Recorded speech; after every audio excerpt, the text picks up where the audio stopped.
Filmfare അവാർഡും തൂക്കി ചാത്തൻ. നമ്മുടെ കൊടുവൻ പോറ്റിനെയും സകലമാന അവാർഡുകളും തൂക്കിക്കൊണ്ടിരിക്കുകയാണ്. ഇന്നലെ ഫിലിംഫെയർ അവാർഡ്, അത് ഒന്നല്ല രണ്ടല്ല മൂന്നല്ല 16ാം തവണ ഏറ്റവും മികച്ച നടനുള്ള ഫിലിംഫെയർ അവാർഡാണ് മമ്മൂട്ടി കരസ്ഥമാക്കിയിരിക്കുന്നത്. ഇന്നലെ കൊച്ചിയിൽ നടന്ന ഗംഭീര ചടങ്ങിൽ മമ്മൂട്ടി ആ പുരസ്കാരം അടിപൊളിയായിട്ടാണ് മമ്മൂട്ടി പുരസ്കാരം നേടിയപ്പോൾ സംസാരിച്ചത്. അതൊക്കെ നമുക്ക് പിന്നീട് വീഡിയോ ആയിട്ട് പറയാം. എന്തായാലും ഏറ്റവും കൂടുതൽ എനിക്ക് തോന്നുന്നു ഫിലിംഫെയർ അവാർഡ് നേടിയത് സൗത്തിൽ നിന്ന് കമലഹാസനാണ്, 18 എങ്ങാണ്ടാണ്. മലയാളത്തിൽ നിന്ന് ഏറ്റവും കൂടുതൽ കിട്ടിയത് മമ്മൂട്ടിയാണ്. രണ്ടാമത് നിൽക്കുന്നത് മോഹൻലാലിന് ഏകദേശം 9ഓളേ ഉള്ളൂ.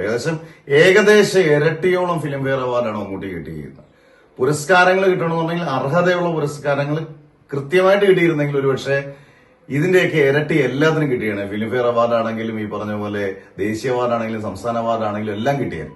എന്തായാലും ഭ്രമയുഗം ആ യുഗം അങ്ങോട്ട് അവസാനിക്കുന്നില്ല, തകർത്ത് വരികയാണ്. ഇനി എന്തൊക്കെ അവാർഡുകൾ, ഇനി നാഷണൽ അവാർഡ് വരുന്നു. നാഷണൽ അവാർഡുകൾ വേറെ ഗിമ്മിങ്സോ വേറെ കാര്യങ്ങളൊന്നും കാണിച്ചില്ലെങ്കിൽ അതും പോറ്റി തൂക്കുക എന്നുള്ളത് ഉറപ്പാണ്.